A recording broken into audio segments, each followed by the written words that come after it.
Welcome back to the channel, everyone. If you clicked on this video, you definitely are looking for a way to work with real estate agents when you're looking for investment properties, when you're looking to wholesale, if you're looking to invest, and I got your back. In this video, I'm going to show you exactly how I make offers to agents and how I navigate the situation, how I talk to them. This is a live scenario, so I want to show you. So let's dive right in so you can see exactly how I do it.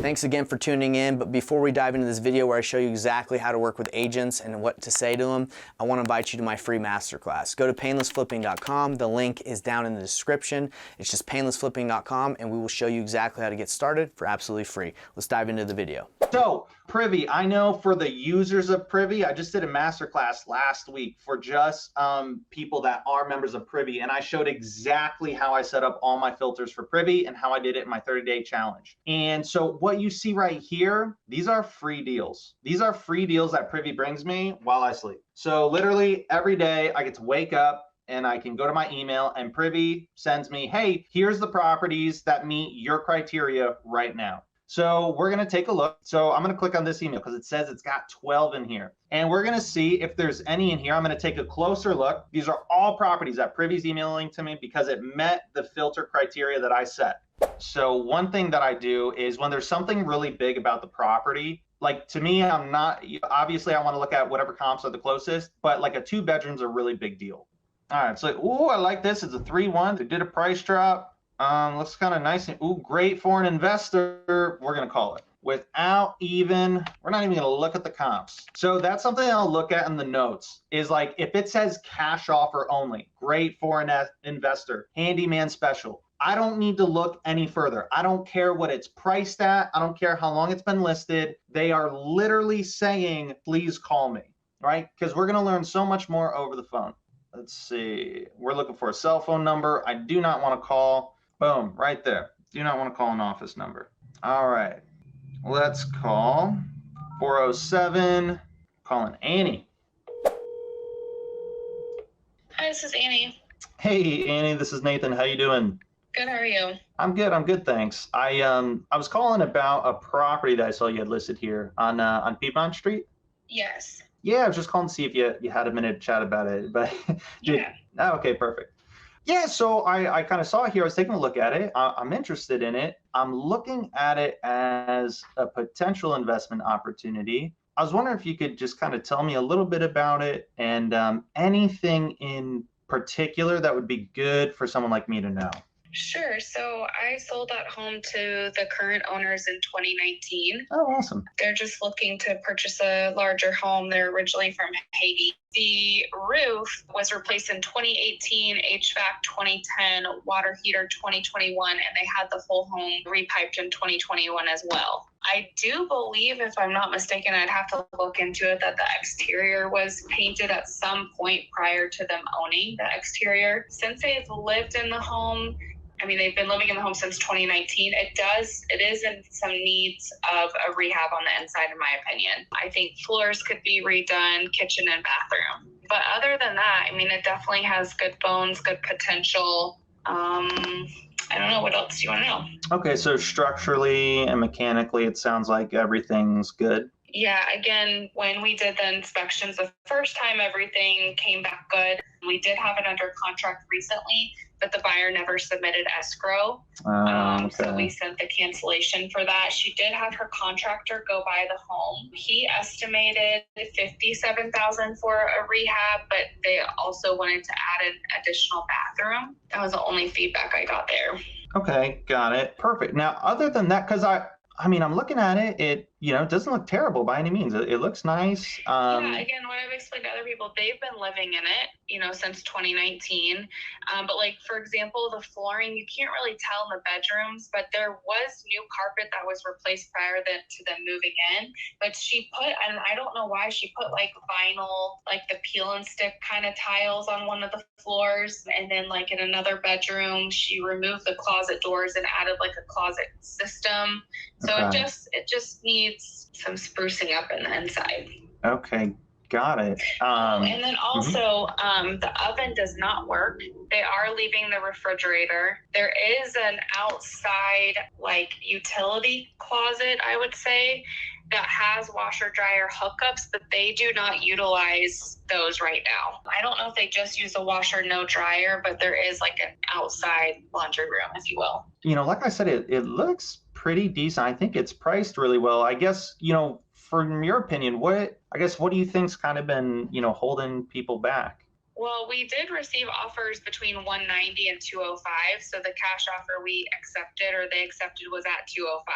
So that was why we did the price decrease from 215 to 200, because we felt like the market was telling us, with submitting those offers between 190 and 205. So, it did go pending. We did get multiple offers. So, yeah. I feel like at this point it's priced pretty fairly. My phone, we've had like 8 showings today. Oh, nice. I'm hoping it will go by Monday. Yeah, fingers crossed. Yes. Just curious. I know you'd said they came back with a rehab of $57,000, but they were looking to add a bathroom. Yes. Did they say? I know originally their offer was at 205. Did they say what they thought for them their offer would need to be at? She never did. And like I said, they didn't submit escrow. I think she was trying to get the contractor in there first. And to be honest, he didn't even go inside the house. So they had an 11 o'clock appointment. The sellers were there. He never went because they have a security system. So I followed up with her. I was actually representing her as well. And she was like, sorry, the contractor just went by the outside of the home. And based on the pictures from the inside and him seeing the outside, he felt like 57 with adding a bathroom. But that was the only information that I received. Oh. And then at that point, they asked for the price reduction to 190, and the buyers were willing to accept that because they were also allowing a post occupancy through June 18th with a 10,000 escrow holdback. So that was very attractive to them as well, that they didn't have to pay rent and they could still live in the home. And then we were supposed to close May 19th, and then was getting ready to submit a contract for them when the buyer, originally she told me she was moving forward and didn't, and I kept kind of pressing on her with the escrow and she just never turned it in, so I sent her the cancellation. Got it. It almost sounds like you just got kind of like a new wholesaler or something. I know, and I was trying to figure out, because even when I got the approval letter, I reached out to the contact on the approval letter, and even the person I spoke with, it sounded like the person who submitted the offer, she had this LLC, but then he was the investor. Yeah.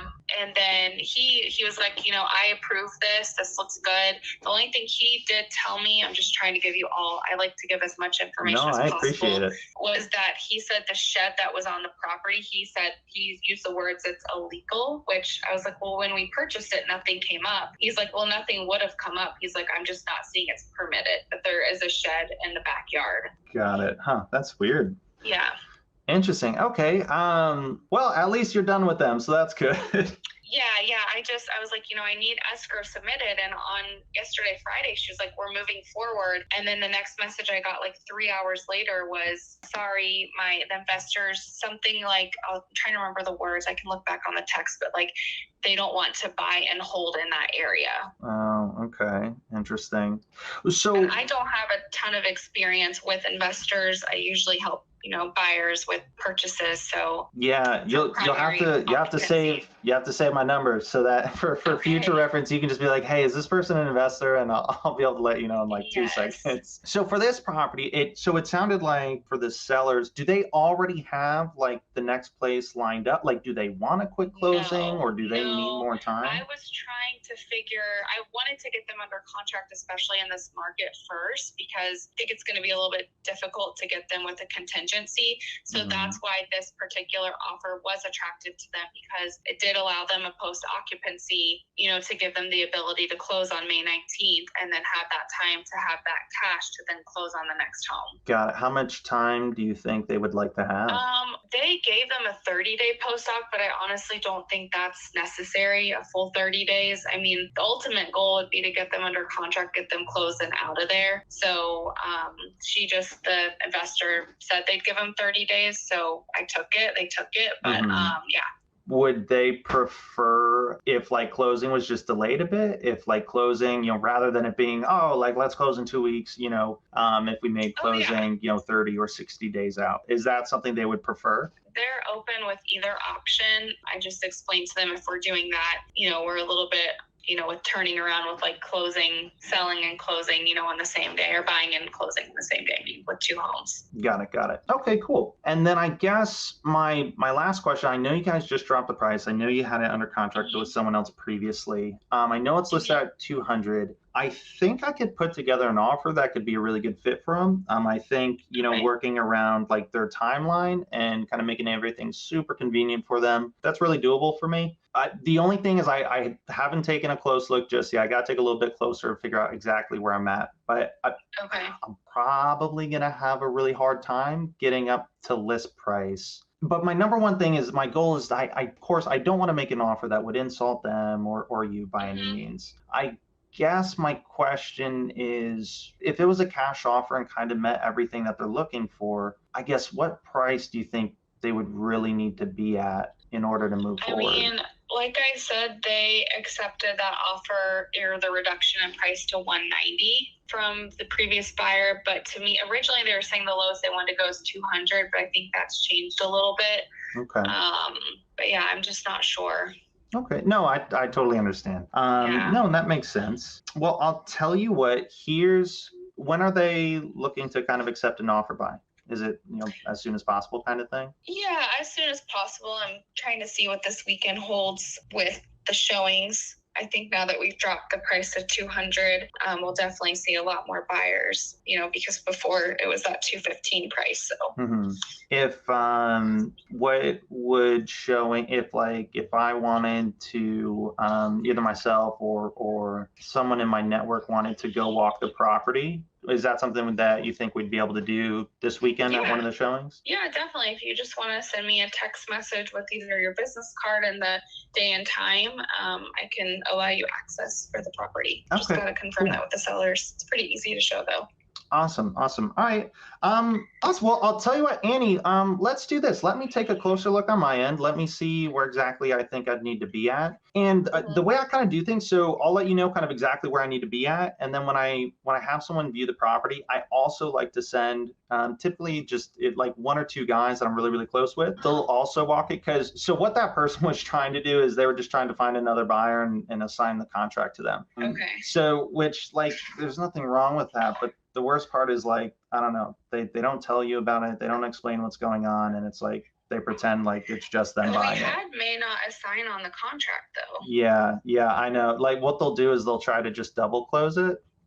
So yeah, I told you, you got to save my number, and I can let you know all the inside scoop next time. But so what I do is I like to look at the property, and if it's able to be a good for me, awesome. We can still move forward with the offer that we have in place. And if for whatever reason, if something were to pop up and I'm like, oh wait, this is a bigger rehab, if one of the other guys that I had go and look at it, sometimes it's able to be a better fit for them than it is for me, or whatever. Sometimes they can do a job a bit cheaper, or they're already doing a project in that neighborhood. Either way, what I do is I'll let you know if that's the case, and then we can still keep the same contract in place, but they'll be the one buying it at the end, and we can keep everything the same timeline, same terms, and then it'll just get assigned to them at the end. Okay. Perfect. So Annie, I will tell you what, let me take a closer look, and I'll be in touch. All right, sounds good. Thank you. All right, thanks. Take care. Bye. Bye-bye. Come on, man. Hey, let's go. Oh, yeah, brother. Guys, and like, it doesn't take a rocket scientist. Like, this is a motivated property, motivated seller, motivated situation. If you like that information, please like, subscribe, and hit the bell icon. Help us grow this channel, and I'll see you on the next one.